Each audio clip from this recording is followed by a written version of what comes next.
नमस्कार बंधुरा आज के रान्ना करब इलिश माछ। देखो हेवी बड़ इलिश माछ 250 ग्राम वजन। আমি একা খাবো, আমার জন্য এটাই অনেক। ইলিশ মাছের যা দাম আমার খাবার দাপ নেই অত, তাই জন্যই তোমাদের সঙ্গে আজকে একটা ছোট দেখে ইলিশ মাছ কিনে নিয়ে আসলাম। এটাই শেয়ার করবো আজকে। এটা আজকে কাঁচা রান্না করব, কাঁচা লঙ্কা আর গোটা সর্ষে দিয়ে। প্রথমে মাছটাকে কেটে নেব।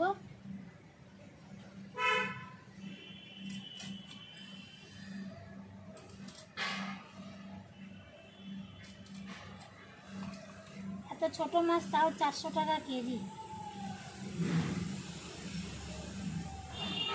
এই এক পিস মাছের দাম 100 টাকা।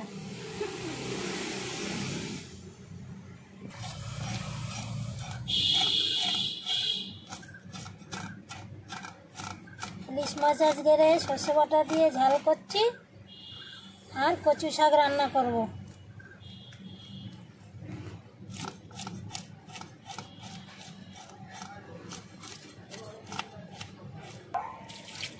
মাছের আঁশ ছাড়িয়ে নিয়েছি, কেটে নেব এবার। মাছটা খুব ভালো ছোট হলে হবে কি খুব সুন্দর মাছ। দেখেছো রক্ত বেরিয়েছে। চলো এবার কেটে নিই। এই দেখো মাছটার পিসটা। মাছগুলো খুব সুন্দর, মাছ কাটার সময় বোঝা যায়। মাছ কাটা হয়ে গেছে বন্ধুরা, ধুয়ে নিয়ে আসছি।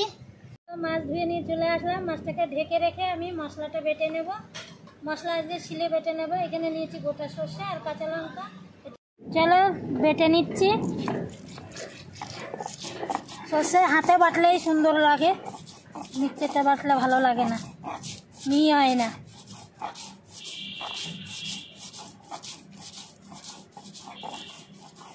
বাটা হয়ে গেছে, ভালো করে মিহি করে বেটে নিয়েছি। দেখো বাটাটা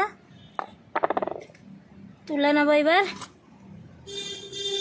চলো এবার নুনটা ধরিয়ে নিয়ে যাক। কড়াইতে দিয়ে দিয়েছি সর্ষের তেল বন্ধুরা। ইলিশ মাছটা সর্ষের তেল দিয়ে করব। সর্ষের তেল দিয়ে করলেই ভালো লাগে, সেটা তোমরা সবাই জানো। কালো জিরে দিয়ে দেবো ফোড়নে। আজকে মাছ ভাজার কোনো সিন নেই, আজকে কাঁচা মাছ রান্না করব। দিয়ে দেবো লঙ্কা আর সর্ষে যেটা বেটে নিয়েছিলাম সেটা।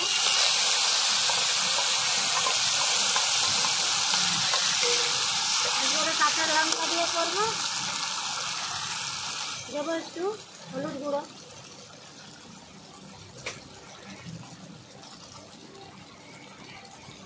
লবণ।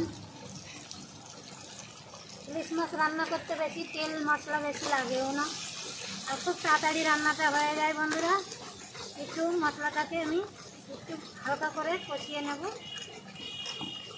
করে কষিয়ে নিয়েছি, বেশি ভাজা যাবে না, সর্ষে তিতো হয়ে যাবে।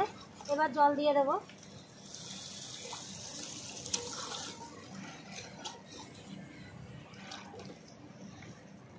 মাছগুলো দিয়ে দেবো। এই যে মাছ, কাঁচা মাছ দিয়ে দিলাম সব এইখানে পাতিয়ে পাতিয়ে। মাথাটাও হেভি বড়, আজকে মাথাটাও দিয়ে দেবো। অন্যদিন ইলিশ মাছ মাথা দিয়ে আর কচু শাক রান্না করা দেখাবো বন্ধুরা। এবার আমি ঢাকনা দিয়ে একটু ঢেকে দেবো 5 মিনিট পরে বন্ধুরা ঢাকনা নামিয়ে নিচ্ছি। দেখো মাছ নাড়িয়ে দেবো একটু। মাছগুলো গোটা গোটা আছে, দেখো কত সুন্দর। 1 মিনিট আর একটু ফুটিয়ে নিলে হয়ে যাবে আজকের ইলিশ মাছের ঝাল। রান্না আমার হয়ে গেছে বন্ধুরা। দেখো জালটা লিভিয়ে দিয়েছি বলে দেখো আস্তে আস্তে ফুটছে। এই দেখো কালারটা দেখো। মাছগুলো খুব সুন্দর দেখতে লাগছে, খেতে কেমন লাগবে জানি না। এবার নামিয়ে দেব।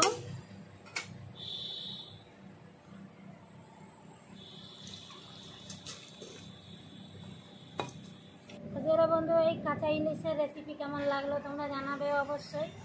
তাহলে ভালো যদি লাগে পাশে থাকবে বন্ধুরা। তাহলে আসছি আবার অন্য রান্না নিয়ে। নমস্কার।